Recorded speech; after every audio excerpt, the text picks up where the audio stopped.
नमस्कार दोस्तों, स्वागत है आपके अपने यूट्यूब चैनल मॉरल स्टोरीज़ पर। मैं हमेशा की तरह आज फिर से एक अच्छी कहानी लेकर आया हूँ। ये कहानी बच्चों की परवरिश से संबंधित है।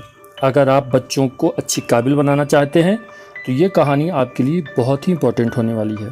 तो बिना समय गवाए इस कहानी को शुरू करते हैं।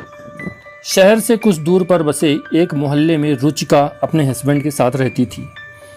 उसके ठीक बगल में एक बुजुर्ग व्यक्ति अकेले ही रहा करते थे, जिन्हें सभी दादाजी कहकर बुलाते थे। एक बार मोहल्ले में एक पौधे वाला आया। उसके पास कई किस्म के खूबसूरत हरे भरे पौधे थे। रुचिका और दादाजी ने बिल्कुल एक तरह का पौधा खरीदा और अपनी अपनी क्यारी में लगा दिया। रुचिका पौधे का बहुत ध्यान रखती थी। दिन में 3 बार पानी डालना, समय समय पर खाद देना और तरह तरह के कीटनाशक का प्रयोग कर वह कोशिश करती कि उसका पौधा ही सबसे अच्छा ढंग से बड़ा हो।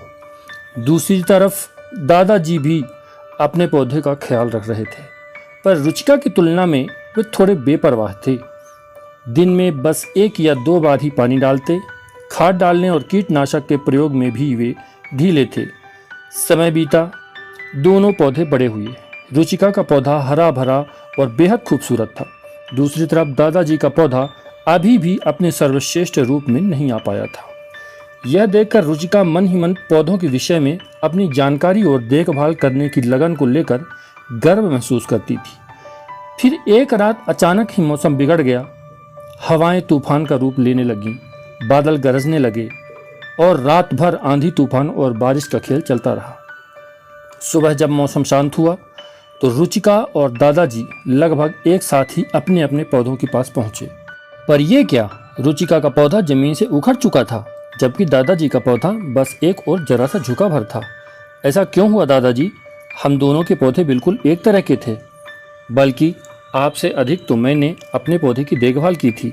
फिर आपका पौधा प्रकृति की इस चोट को झेल कैसे गया, जबकि मेरा पौधा धराशायी हो गया? रुचिका ने घबराहट और दुख भरे शब्दों में प्रश्न किया। इस पर दादाजी बोले, देखो बेटा, तुमने पौधे को उसके ज़रूरत की हर एक चीज़ प्रचुरता में दी, इसलिए उसे अपनी आवश्यकताएं पूरी करने के लिए कभी खुद कुछ नहीं करना पड़ा। ना उसे पानी तलाशने के लिए अपनी जड़ें ज़मीन के भीतर तक गड़ानी पड़ी, न कीट पतंगों से बचने के लिए अपनी प्रतिरोधक क्षमता पैदा करनी पड़ी। नतीजा ये हुआ कि तुम्हारा पौधा बाहर से खूबसूरत हरा भरा दिखाई पड़ रहा था, पर वह अंदर से कमज़ोर था और इसी वजह से वह कल रात के तूफान को झेल नहीं पाया और उखड़कर एक तरफ गिर गया। जबकि मैंने अपने पौधे की बस इतनी देखभाल की कि वह जीवित रहे। इसलिए मेरे पौधे ने खुद को जिंदा रखने के लिए अपनी जड़ें गहरी जमा ली और अपनी प्रतिरोधक क्षमता को भी विकसित कर लिया और आसानी से प्रकृति के इस प्रहार को झेल गया। रुचिका अब अपनी गलती समझ चुकी थी, पर अब पछताने के सिवा और कुछ नहीं कर सकती थी। दोस्तों, आजकल परिवार छोटे होने लगे हैं। अधिकतर जोड़े 2 या सिर्फ एक ही बच्चा कर रहे हैं। ऐसे में माता पिता बच्चों का रख रखाव करने में उन्हें इतना कर दे रहे हैं कि बच्चे को खुद कुछ करने और संघर्ष करने का मौका ही नहीं मिल रहा। वे भावनात्मक और शारीरिक मजबूत बनने की जगह कमज़ोर बन जा रहे हैं। बच्चों को पालना और पौधों की देखभाल करने में काफ़ी समानताएं हैं।